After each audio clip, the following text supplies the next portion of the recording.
I'm Ella Mitchell, and our family seemed perfect on paper. Mom worked at the tax service, wearing her position like a badge of honor. She'd come home each evening, briefcase stuffed with papers, talking about promotions and pension plans. Dad worked at the city administration, but his heart wasn't in it. I'd catch him sketching business plans on napkins during dinner. "Think about it, Sarah," he'd say, eyes bright with excitement. "A whole chain of specialty stores. We could." "Stop it, James," Mom would cut him off sharply. "We have stable jobs, good benefits. Why can't you be satisfied with that?" I didn't understand their arguments then. To me, Dad's dreams sounded like fairy tales, full of possibility and adventure. But Mom would always shake her head, her lips pressed into a thin line. Then came that night. I was playing with my dolls when Mom's scream echoed through our house.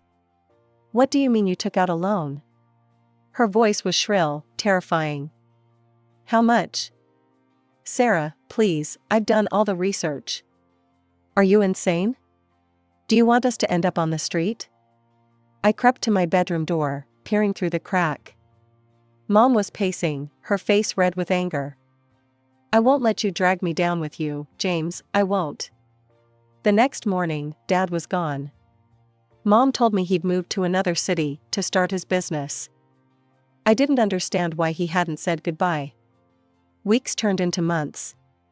Dad's business succeeded, I knew, because Mom would stare at the alimony checks with a mixture of anger and disgust. But he never came back, never called, never tried to be part of my life. Mom threw herself into her work even more after that. She hired Elena, my nanny, who became my primary caregiver while Mom spent longer and longer hours at the office. "Your mother's working hard for you," Elena would say when I asked why Mom was never home. But I knew the truth, Mom was hiding from the living reminder of Dad's success, me. She'd rather bury herself in spreadsheets and tax forms than face the daughter of the man who proved her wrong. Some nights, I'd hear her on the phone with her friends. "He actually made it work. Can you believe it? But at what cost? He abandoned his own daughter." But Dad hadn't just abandoned me, Mom had pushed him away, choosing the security of her job over the uncertainty of his dreams. And now, I was paying the price for their choices, caught in the middle of their broken marriage, watching my mother retreat further into her work while my father built his empire in another city. My grandmother Marion was like a burst of color in our grayscale life. She didn't visit often, but when she did, our house came alive with her energy and warmth. Though these visits usually ended in heated arguments with Mom. "Sarah, look what you've done," Grandma would say, gesturing around our empty feeling house. "James is thriving in his business, and you've torn this family apart for what? Your pride? Don't you dare lecture me about my choices, Mom." Mom would snap back, her voice sharp as broken glass. "Stay out of my life and my decisions." I'd hide in my room during these fights, but I could still hear every word.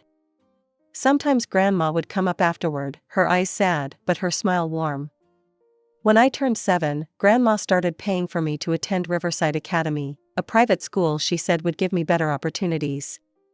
Mom didn't object. I think she was just glad to have me out of the house for longer hours. As I grew older, I began to understand why Mom kept me at arm's length. Every time I got excited about a school project or showed initiative in something, I'd catch her watching me with this cold, distant look. I reminded her too much of Dad, the man who'd proved her wrong, who'd succeeded despite her predictions of failure. Mom provided for me materially. I always had clean clothes, good food, and a roof over my head. But there were never any hugs, no kisses goodnight, no I love yous. She spent her free time with friends from work, going on weekend trips and vacations without me. I stayed with Elena, my nanny, or occasionally with Grandma. I thought this was normal. I thought all mothers maintained this professional distance from their children. Until the day I went to my friend Katie's birthday party. The party was in full swing when Katie knocked over her juice. Instead of anger, her mother rushed over with a warm laugh. "Oh, sweetie, are you okay?" She hugged Katie close, kissing her forehead, helping her clean up while they giggled together. I stood frozen, watching this display of casual affection like an anthropologist observing a newly discovered tribe. Katie's mom hugged her just because. She kissed her cheek for no reason. She said, "I love you," without any special occasion prompting it.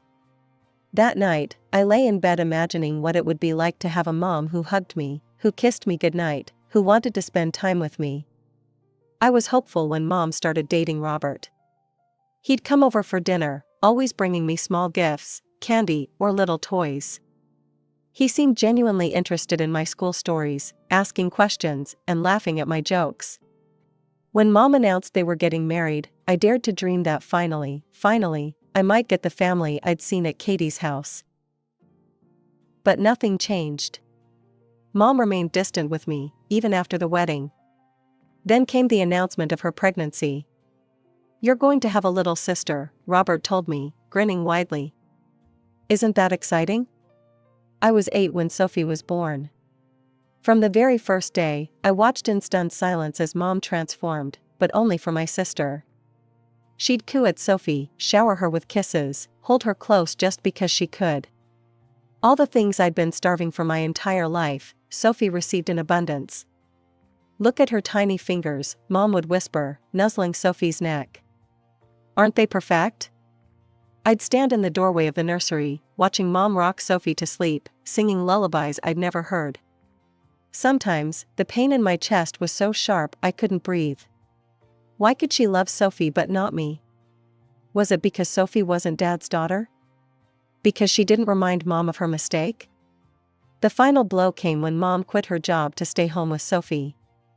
The same woman who'd barely spared me an hour of her time was now dedicating her entire day to my half-sister. But even with all this newfound time at home, she still had none to spare for me.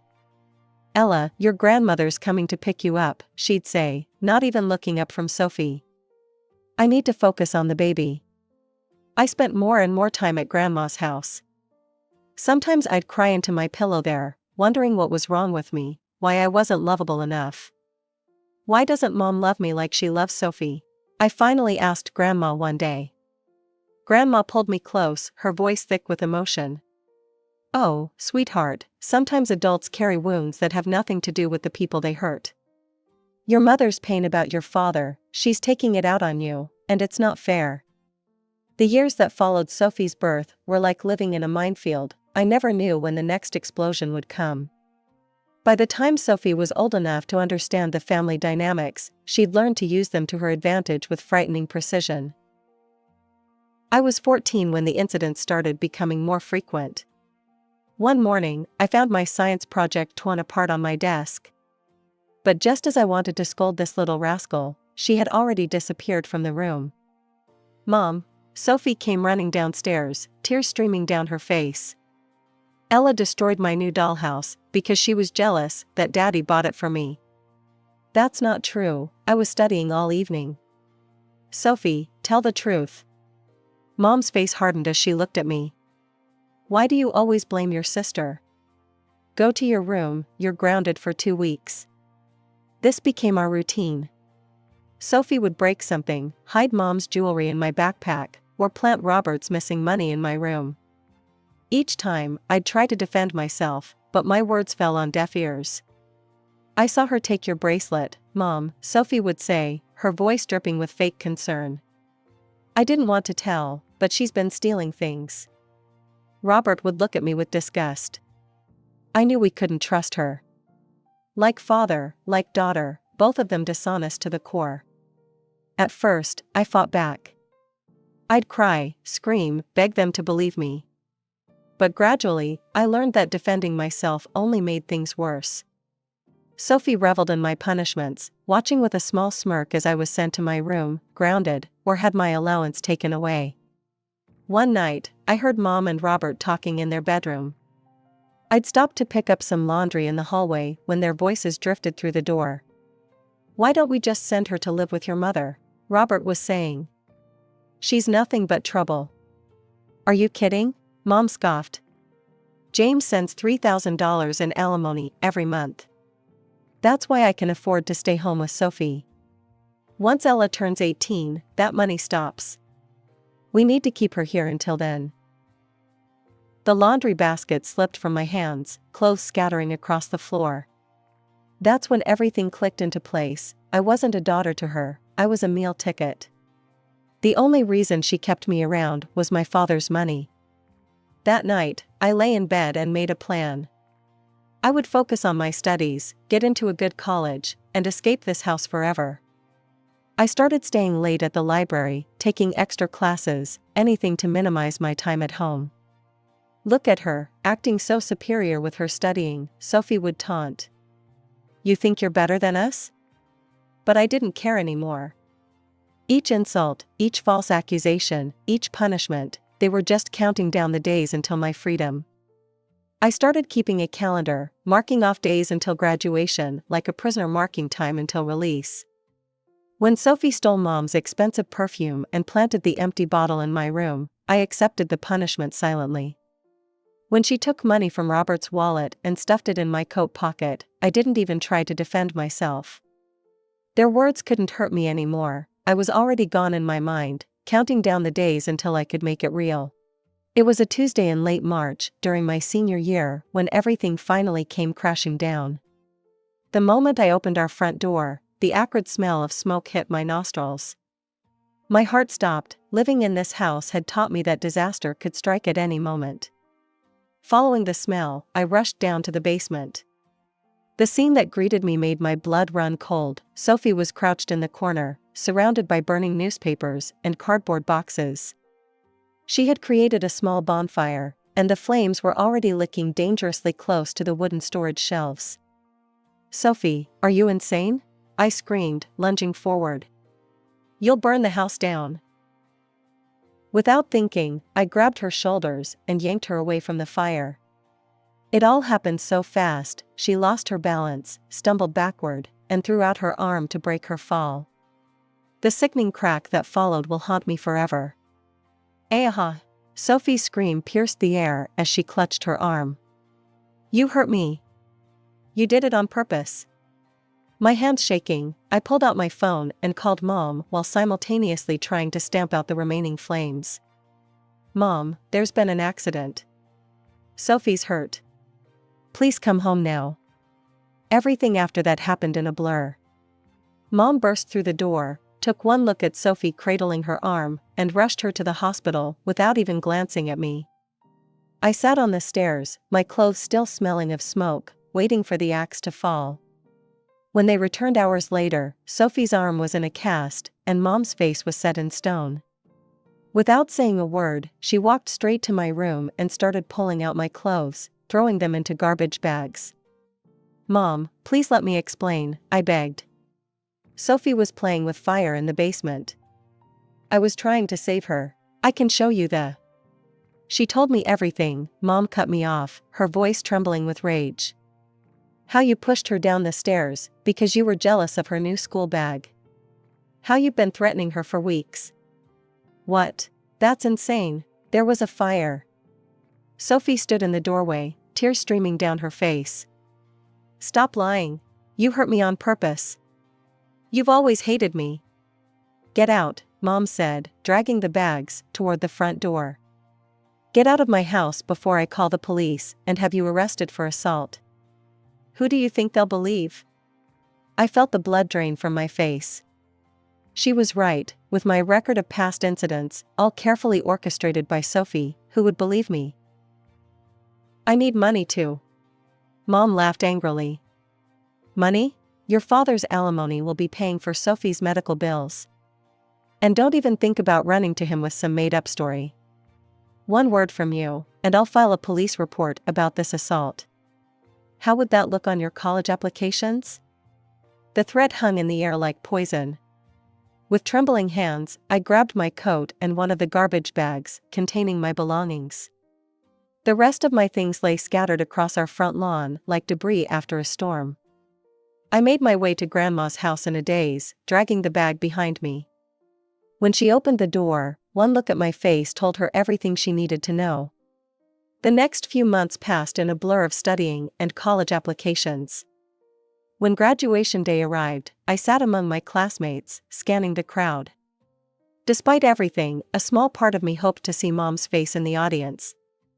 But only Grandma was there, beaming with pride as I received my diploma with honors. Thanks to my grades and determination, I earned a full scholarship to State University's business school. Those 4 years were a breath of fresh air, no walking on eggshells, no false accusations, just the freedom to be myself and excel. After graduating with a degree in business management, I landed a job at a marketing firm. 8 years flew by, each one taking me further from the trauma of my childhood home. I had my own apartment, a successful career, and most importantly, peace. My only family connection was Grandma, who remained my rock through everything. Then I met David. He quite literally ran into me at a coffee shop, spilling his latte all over both of us. Instead of getting angry, we couldn't stop laughing about it. "Let me buy you a replacement coffee," he said, "and maybe a new blouse?" One coffee led to dinner, dinner led to more dates, and within 6 months, we were planning a wedding. It was a small ceremony, just us, a judge, and Grandma, who cried happy tears throughout. "You deserve this happiness, sweetheart," she whispered during our mother-daughter dance, which she had insisted on doing. David owned a chain of successful fast food restaurants across the city. One evening over dinner, he mentioned having trouble with his supply chain management. "You're great at analysis," he said. "Would you consider coming to work with me? I could use someone I trust to oversee our purchasing." I jumped at the chance. Finally, all my business training could be put to good use in a family business, a healthy one, built on trust and mutual respect. Within months of diving into the paperwork, patterns started emerging. Several suppliers were consistently overcharging while delivering subpar products. But one vendor, Fresh Fields Produce, was particularly egregious. "David, look at these numbers," I said one evening, spreading reports across our dining table. "Fresh Fields has been charging us 40% above market rate for produce that's barely making grade. And look at these delivery records, they're consistently late, affecting our inventory management." David studied the reports carefully. "This is excellent work, honey. No wonder our profit margins have been tight. I'm terminating their contract immediately." "I've already researched some alternatives," I said, pulling out more documents. "These 3 companies have better prices and quality ratings." As I watched David make calls to begin the process of changing suppliers, I felt a surge of pride.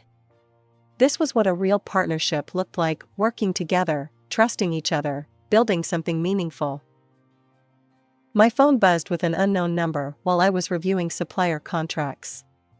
Something made me hesitate before answering. "Hello? Ella? It's Sophie." My hand tightened around the phone.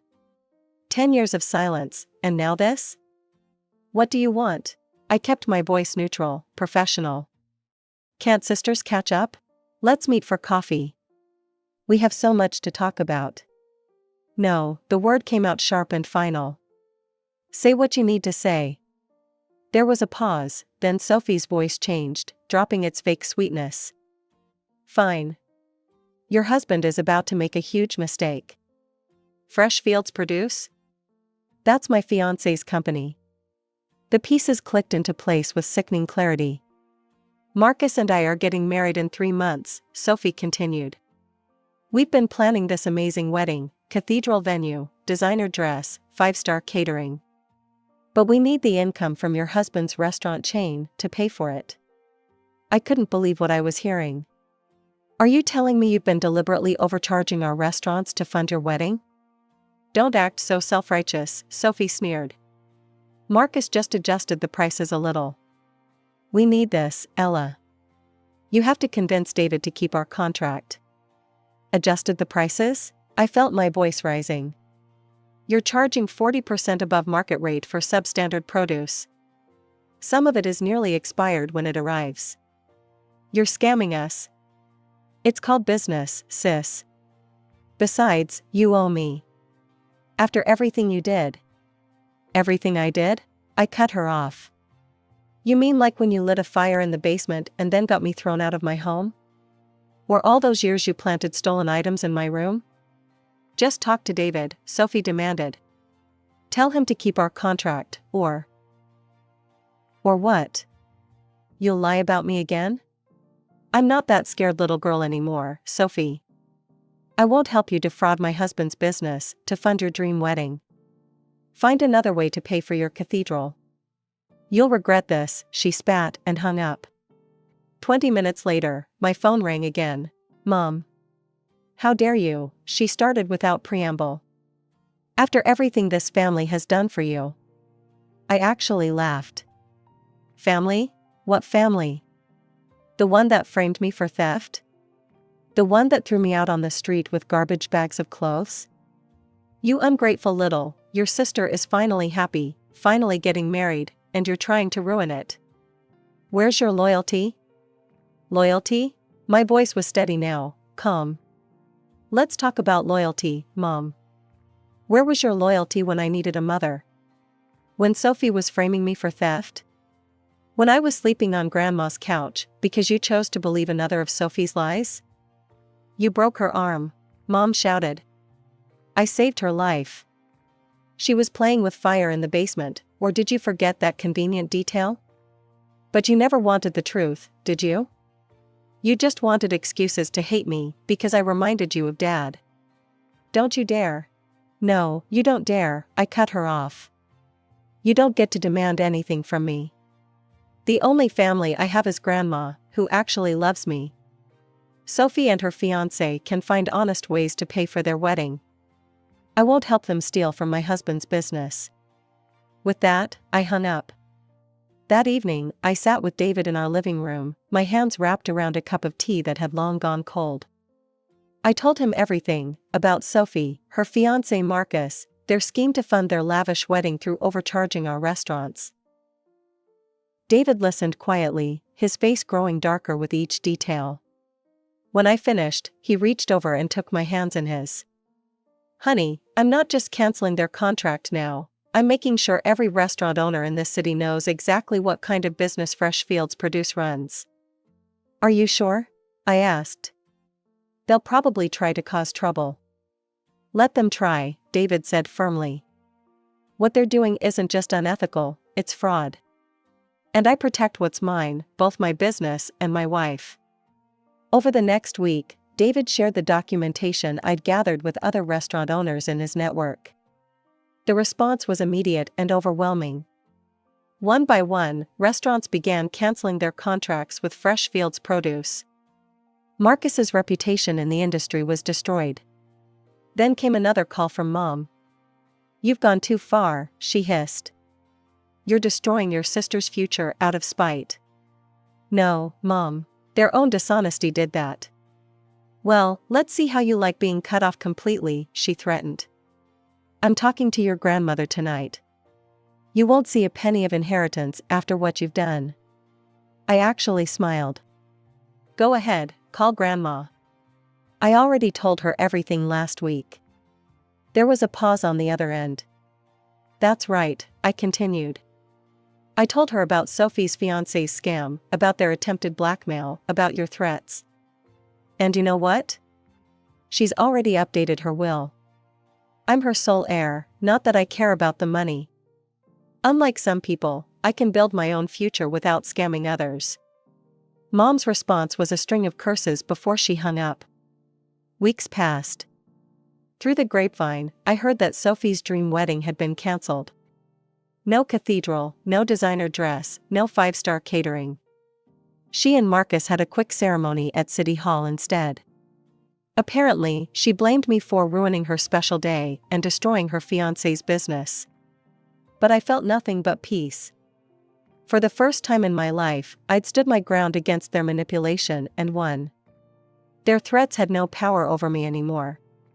Last week, Grandma came over for dinner.